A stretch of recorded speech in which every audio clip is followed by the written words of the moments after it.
کیا موت کا وقت اور جگہ پہلے سے مقرر ہے جو تبدیل نہیں ہو سکتا؟ اللہم من احییتہ منا فاحیہ علی الاسلام ومن توفیتہ منا فتوفہ علی الایمان آمین آمین۔ کل نفس ذائقۃ الموت، یہ قرآن حکیم میں کئی دفعہ یہ آیت ریپیٹ ہوئی ہے کہ ہر جان کو موت کا مزہ چکھنا ہے، اور یہ بات بالکل طے ہے کہ ہر شخص کی موت کی جگہ، ٹائم، سیکنڈز تک اللہ تعالیٰ نے ڈیفائن کر دیا اس کی تقدیر میں، وہ آگے پیچھے نہیں ہو سکتی، نیور، ناٹ ایٹ آل۔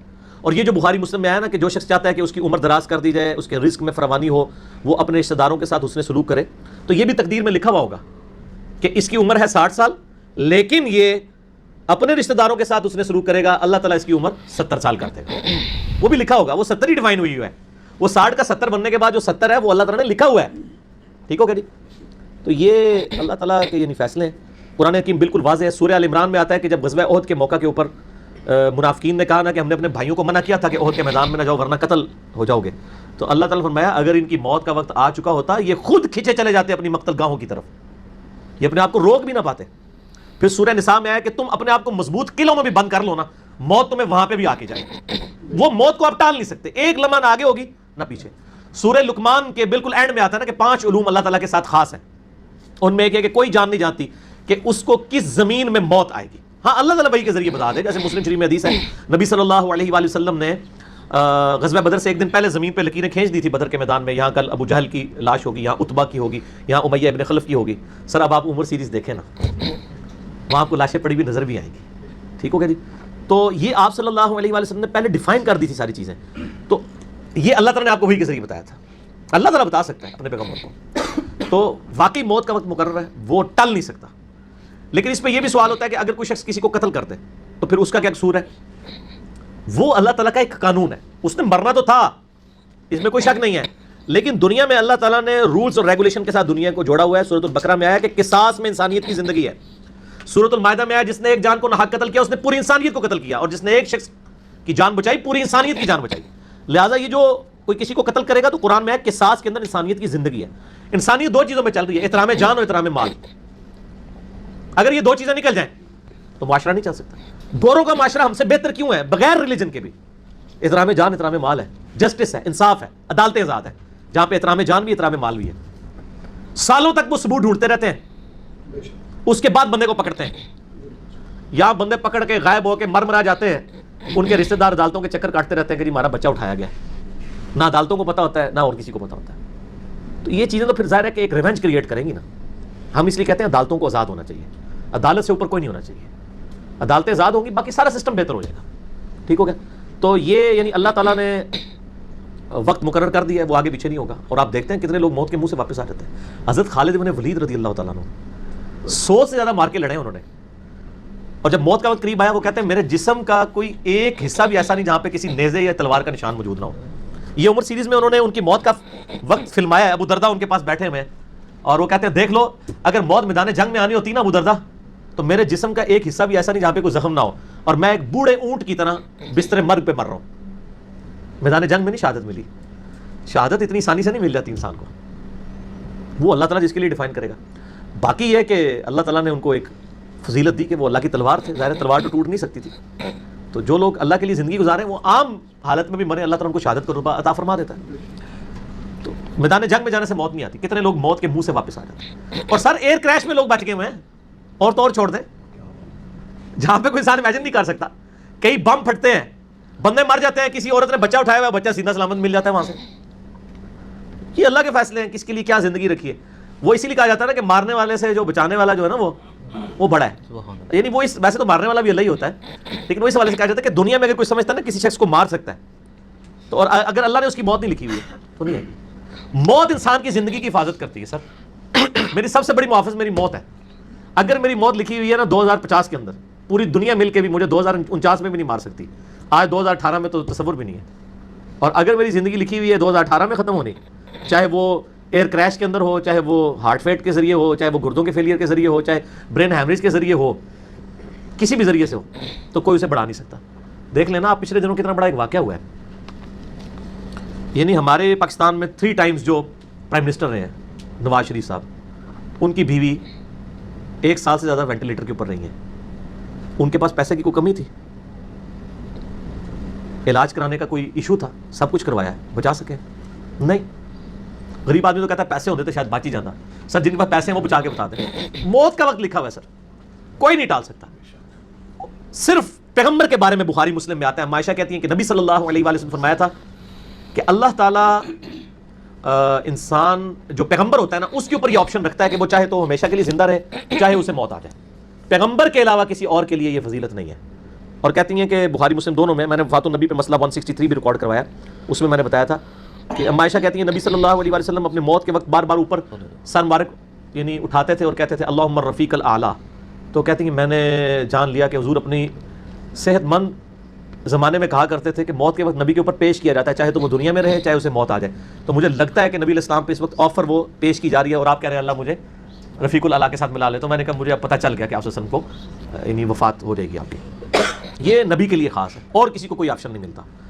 وہ بخاری مسلم میں موجود ہے نا حدیث، حضرت موسیٰ علیہ السلام کے پاس حضرت اسرائیل علیہ السلام. اسرائیل کا لفظ تو یعنی تفسیر تبری میں اور یہودیوں کے ہاں ملتا ہے، یہ یعنی اہل سنت کے ہاں بھی رناؤنڈ ہے. اصل میں لفظ ہے ملک الموت، دونوں لفظ ٹھیک ہے. ملک الموت علیہ السلام حضرت موسیٰ علیہ السلام کے پاس گئے، انہوں نے آگے سے تھپڑ مار دیا، ان کی آنکھ نکل گئی، انسانی شکل میں آئے تھے. تو وہ اللہ تعالیٰ کے پاس شکایت لے کے گئے کہ تو مجھے اس شخص کے پاس بھیج رہا ہے کہ جو مرنا نہیں چاہتا. اللہ تعالیٰ نے فرمایا اس کو جا کے کہو کہ تم جو ہے وہ بیل کی پشت کے اوپر ہاتھ رکھو، تمہارے ہاتھ کے نیچے جتنے بال آ جائیں گے نا اتنے سال بھی زندگی تمہاری اور بڑھا دی جائے، سینکڑوں سال. تو حضرت موسیٰ نے کہا اس کے بعد موت، کل نفس ذائقۃ الموت، موت تو سب کو آنی ہے، ایک ہی ہے جسے موت نہیں آنی. یا حی یا قیوم برحمتک استغیث، اے خود سے زندہ اور ہر چیز کو تھامنے والے، باقی تو سب کو موت آنی ہے. تو انہوں نے کہا پھر بعد میں آنی ہے تو ابھی کیوں نہیں؟ موت نہیں کوئی ٹال سکتا سر، ورنہ پیغمبروں کے لیے ٹل جاتی. وہ پیغمبروں کو جو آفر بھی لگائی گئی ہے وہ یہ نہیں ہے کہ ہمیشہ زندہ رہیں گے، نہیں، قیامت تک. قیامت میں تو سب کو موت آ ہی جانی ہے، ٹھیک ہے نا. اور پھر ایک وہ وقت بھی ہوگا جب اللہ تعالیٰ پوچھے گا لمن الملک اليوم، تو کوئی جواب دینے والا نہیں ہوگا، سب کو موت آ چکی ہوگی، سارے فرشتے، جنات، انسان، مخلوقات. اللہ خود ہی جواب دے گا للہ الواحد القہار، سورہ المومن میں آتا ہے. آج کے دن اس واحد قہار کی حکومت ہے. پھر اللہ تعالیٰ پوچھے گا کہاں ہے آج وہ جابر حکمران، بڑے بڑے بادشاہ کدھر ہیں، ٹھیک ہے نا. تو اللہ کے لیے کوئی مسئلہ ہے کسی کو یعنی پلک جھپکنے میں مسل دینا، ٹھیک ہے. تو موت اللہ تعالیٰ نے ڈیفائن کی. اور موت کیا، آپ کو جو تکلیفیں پہنچتی ہیں سر وہ بھی ڈیفائن ہے. قرآن میں وَلَنَبْلُوَنَّكُمْ بِشَيْءٍ مِّنَ الْخَوْفِ وَالْجُوعِ وَالنَّقْصِ مِّنَ الْأَمْوَالِ وَالْأَنفُسِ وَالثَّمَرَاتِ، ہم ضرور تمہیں آزمائیں گے تھوڑے سے خوف سے، بھوک سے، جان اور مال میں نقصان سے. پھر چیک کریں گے کون ہے صبر کرنے والا. اور جو صبر کرنے والا ہے اذا اصابتهم مصیبۃ قالوا انا للہ وانا الیہ راجعون. تو پھر ان لوگوں کے ساتھ اللہ تعالیٰ ہوتا ہے جو کہتے ہیں ہم بھی اللہ کی طرف سے آئے تھے، اللہ کی طرف چلے جائیں گے، یہ تکلیف بھی آئی تھی الٹیمیٹلی تو چلی جائے گی نا. ان اللہ مع الصابرین، اللہ تعالیٰ صبر کرنے والوں کے ساتھ ہے. اس حوالے سے ایک آیت قرآن حکیم کی بڑی کریٹیکل ہے، مجھے ضمناً یاد آ گئی، سورہ الحدید کے اندر ہے، بہت کریٹیکل آیت ہے. اور یہ ٹاپک قرآن حکیم میں صرف سورہ الحدید کے اندر ہی ایڈریس ہوا ہے، اور جس طریقے سے یہ شد و مت کے ساتھ بیان ہوا ہے نا، آیت نمبر 22-23 اعوذ باللہ من الشیطان الرجیم ما اصاب من مصیبت فی الارض، کوئی مصیبت بھی زمین میں نہیں آتی، ولا فی انفسکم، اور نہ تمہاری جانوں میں. یعنی زمین پر جتنے زلزلے آتے ہیں، طوفان آتے ہیں، سونامی آتے ہیں، قحط پڑتا ہے، یہ جتنے بھی عذاب آتے ہیں یا تکلیف آتی ہیں، اور نہ تمہاری جان میں. یعنی کسی کو کینسر ہوتا ہے، کسی کے گردے فیل ہوتے ہیں، کسی کی آنکھ ضائع جاتی ہے، کسی کے اوپر فالج کا اٹیک ہو جاتا ہے، کسی کو ہارٹ اٹیک ہوتا ہے. اللہ تعالیٰ فرماتا ہے یہ ساری تکلیف چاہے زمین پہ ہیں یا تمہاری جانوں پہ، الا فی کتاب من قبل ان نبرأھا، وہ تو پہلے ہی ہم نے لوح محفوظ میں لکھی ہوئی ہے، اس سے پہلے کہ ہم ان کو بھیجے.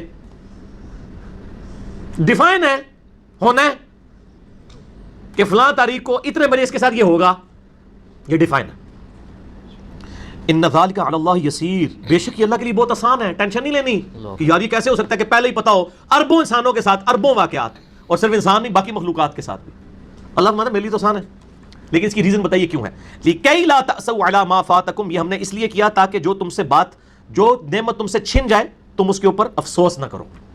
وَلَا تَفْرَحُوا بِمَا آتَاكُمْ، اور نہ تم شیخی بگاڑو جو تمہیں نعمت ملے اس کے اوپر. اچھائی ملے تو یہ نہ کوئی بڑا میرا کمال ہے، وہ تقدیر میں تھی، ملنی تھی. اور اگر کوئی چیز چھن جائے تو افسوس نہ کرو. وَاللَّهُ لَا يُحِبُّ كُلَّ مُخْتَالٍ فَخُورٍ، اللہ تعالیٰ کو شیخی بگاڑنے والے پسند نہیں ہے. یہ آیت نمبر 22-23 بتا رہی ہے سورۃ الحدید کی کہ زمین و آسمان پہ جتنی بھی تکلیف انسانوں پر، جنات پر، جانوروں پر آتی ہیں وہ ڈیفائنڈ ہے. اور انہی تکلیف میں سے ایک بڑی تکلیف موت ہے، وہ بھی ڈیفائن ہے، وہ کوئی ٹال نہیں سکتا. کوئی کسی کی موت کو ٹال نہیں سکتا، اور نہ کوئی کسی شخص کو موت دے سکتا ہے. آپ دیکھیں لوگوں نے کتنی ایفرٹس کی ہیں، خود ہمارے نبی صلی اللہ علیہ وآلہ وسلم پہ کس قسم کی ایفرٹس کی گئی ہیں. اللہ تعالیٰ نے آپ کو کس طریقے سے مکے سے نکال کے مدینے تک پہنچا دیا. اور وہ بخاری مسلم میں بڑی مشہور حدیث ہے. آپ درخت کے نیچے آرام کر رہے تھے, تلوار سائڈ پہ لٹکائی ہوئی تھی. ایک عرابی آیا دشمن, اس نے موقع غنیمت جانا کہ آپ سوئے ہوئے ہیں, اس نے تلوار اٹھائی اور نبی صلی اللہ علیہ وسلم کے یہاں پہ رکھ دی اور کہا محمد آج تجھے میرے ہاتھوں سے کون بچائے گا. تو نبی صلی اللہ علیہ وسلم نے کوئی کانفیڈنس لوز نہیں کیا, ان کو پتا تھا هو الذی ارسل رسولہ بالہدی ودین الحق لیظہرہ علی الدین کلہ. اللہ نے اپنے نبی کے پیچھے اللہ ہے. ان کا اللہ بچائے گا. اللہ جب سنا اس کے ہاتھ کانپنے شروع ہو گئے, اس کے ہاتھ سے تلوار ہی گر گئی. نبی علیہ السلام نے وہ تلوار اٹھائی اور کہا اب تجھے میرے ہاتھوں سے کون بچائے گا. یہ بخاری مسلم دونوں میں یہ واقعہ. اس نے کہا آپ تو معاف فرمانے والے ہیں, درگزر فرمانے والے ہیں. تو یعنی آپ کے اس نے اخلاق سے پھر متاثر ہوا, مسلمان ہو گیا. مسئلہ یہ ہے کہ یہ کانفیڈنس آپ کو ہونا چاہیے. بخاری مسلم میں حدیث ہے کہ غزوہ حنین کے موقع پر کچھ صحابہ کی زبان سے نکل گیا کہ بدر میں تو 313 تھے, غالب آ گئے تھے, آج تو ہم 12,000 ہیں, کافر تو بڑے تھوڑے ہیں. اور یہ ذکر سورۃ الانفال میں آیا غزوہ حنین کا. یہ فتح مکہ کے بعد ہوئی تھی یہ جنگ, مشرکین عرب سے آخری جنگ, قبیلہ حوازن کے خلاف. اللہ نے ماتا جب تم نے یہ جملہ بولا نا, پھر تمہیں بھاگنے کی جگہ نہیں ملتی تھی. حوازن کے لوگوں نے جب تیر چلائے تو 12,000 میں سے صرف 80 بندے نبی علیہ السلام کے ساتھ رہ گئے, باقی سب بھاگے. اور صحابہ کہتے ہیں, بخاری مسلم کے الفاظ ہیں, میں نے حضور کے معجزات والا جو لیکچر دیا ہے مسئلہ 131 ABCD, اس میں بھی بتایا کہ نبی علیہ السلام اکیلے آگے جا رہے ہیں. انا النبی لا کذب انا ابن عبد المطلب, میں نبی ہوں اس میں کوئی شک نہیں ہے, اور میں عبد المطلب کا بیٹا ہوں. یہ رڈز پڑھتے ہوئے آپ صلی اللہ علیہ وسلم اکیلے آگے جا رہے ہیں, اور آپ صلی اللہ علیہ وسلم نے زمین سے یوں مٹھی بھری کنکریوں کی اور یوں کافروں کی طرف, اور فرمایا چہرے مسخ ہو جائیں, آنکھیں اندھی ہو جائیں, اور سب کی ہو گئی, مسلمانوں کو فتح ہو گئی. اور اسی کا ذکر ہے وما رمیت اذ رمیت ولکن اللہ رما. نبی جو آپ نے کنکریاں پھینکی تھی وہ آپ نے نہیں پھینکی تھی, وہ اللہ نے پھینکی تھی. یعنی اللہ کا پیچھے ڈیوائن ڈیسیژن تھا. تو کافروں کے خلاف فتح ہو گئی مسلمانوں. یعنی نبی علیہ السلام کا کانفیڈنس لیول یہ تھا کہ اکیلے جا رہے ہیں, یہ نہیں دیکھ رہے کہ ہزاروں لوگ میرا ساتھ چھوڑ گئے, اکیلے فرنٹ سے لیڈ کر رہے ہیں. تو جن لوگوں کو یعنی اللہ پر یقین ہوتا ہے نا, ان کی یہی حالت ہوتی ہے. اور یہی صحابہ کرام کا یعنی یقین کامل تھا. اس لیے آپ دیکھیں نا, آپ عمر سیریز میں دیکھیں گے حضرت خالد بن ولید جنگ یمامہ میں جب مسلمانوں کو شکست ہونے لگتی ہے اکیلے آگے جاتے ہیں. جنگ یرموک میں بھی ایسے ہی کرتے ہیں. تو جن کو اعتماد ہوتا ہے نا وہ پھر فرنٹ سے لیڈ کرتے ہیں کہ موت ٹل نہیں سکتی. موت کیا, تکلیف بھی جو آپ کو پہنچنی ہے, اور سر اسی کے ساتھ آپ زندگی گزار سکتے ہیں. اس کے بغیر آپ زندگی نہیں گزار سکتے, کڑ کڑ کے مر جائیں گے. آپ کس چیز کو کیٹر فار کر سکتے ہیں. ہم یقین کریں صبح اسکول بچوں کو بھیجتے ہیں تو دعائیں پڑھتے رہتے ہیں. کیا ہو سکتا ہے, ایکسیڈنٹ ہو سکتا ہے, وہاں پہ بچہ جھولے سے گر سکتا ہے, کسی کی ہڈی ٹوٹ سکتی ہے, کان پٹی پہ لگ کے ڈیتھ ہو سکتی ہے. یار اتنی چیزوں کو کون کاؤنٹر فار کر سکتا ہے؟ اللہ. تو اللہ پہ توکل کریں, اور جب تکلیف آ جائے انا للہ و انا الیہ راجعون. صحیح مسلم میں حدیث ہے, نبی صلی اللہ علیہ وآلہ وسلم نے فرمایا جو شخص تکلیف کے وقت فوراً پڑھ لے انا للہ و انا الیہ راجعون اللہم اجرنی فی مصیبتی واخلف لی خیرا منہا, اللہ تعالیٰ اس کو اس کا بہتر نعم البدل عطا فرما دے گا. میرا یوٹیوب پہ کلپ بھی اس دعا کے اوپر, مصیبت اور پریشانی کے حوالے سے یعنی بہتری کے لیے دعا, یہ کر کے لکھیں تو آپ کو کھل جائے گا. یہ آپ کو مشکات میں کتاب الجنائز چیپٹر میں پہلی جلد میں دعا مل جائے گی صحیح مسلم کے حوالے سے. ام سلمہ کہتی ہیں کہ جب میرا خامن فوت ہوا تو میں نے یہ فوراً دعا پڑھ لی, انا للہ و انا الیہ راجعون, ہم بھی اللہ کی طرف سے ہیں, اس کی طرف لوٹ کے جانے والے ہیں. اللہم اجرنی فی مصیبتی, اے اللہ مجھے اس مصیبت میں بہتر اجر عطا فرما, واخلف لی خیرا منہا, اور مجھے اس سے بہتر بدلہ عطا فرما دے. کہتی میں دل میں سوچ رہی تھی کہ اس سے بہتر مجھے خامن کیسے مل سکتا ہے. ابو سلمہ سے بہتر تو انسان حضور کے صحابہ میں بھی کوئی نہیں ہے. عدت گزاری تو نبی علیہ السلام نے رشتے کا پیغام بھیج دیا, ام المومنین بن گئی. اور ہماری وہ ماں ہے جو سب سے آخر میں فوت ہوئی ہیں, واقعہ کربلا کے بھی بعد فوت ہوئی ہیں, ام سلمہ. واقعہ کربلا ان کی زندگی میں ہوا ہے, ام سلمہ رضی اللہ تعالی عنہا. تو یہ دعا یاد کریں, انا للہ و انا الیہ راجعون.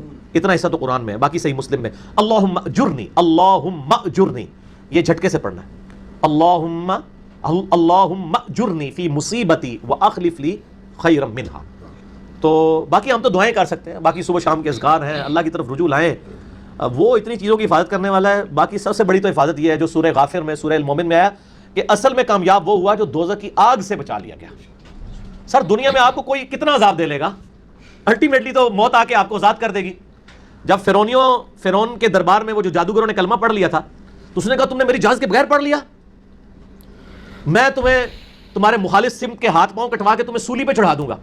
تو انہوں نے کیا کہا تھا, انہوں نے کہا تو جو کچھ دے گا دنیا کی زندگی میں عذاب دے سکتا ہے نا, کوئی شخص کسی کے مرنے کے بعد تو اسے عذاب نہیں دے سکتا نا. وہ لاش تو بس لاش ہی پڑی ہے نا, اصل چیز تو روح تھی نا, تو تیرا اختیار تو دنیا کی زندگی تک ہے.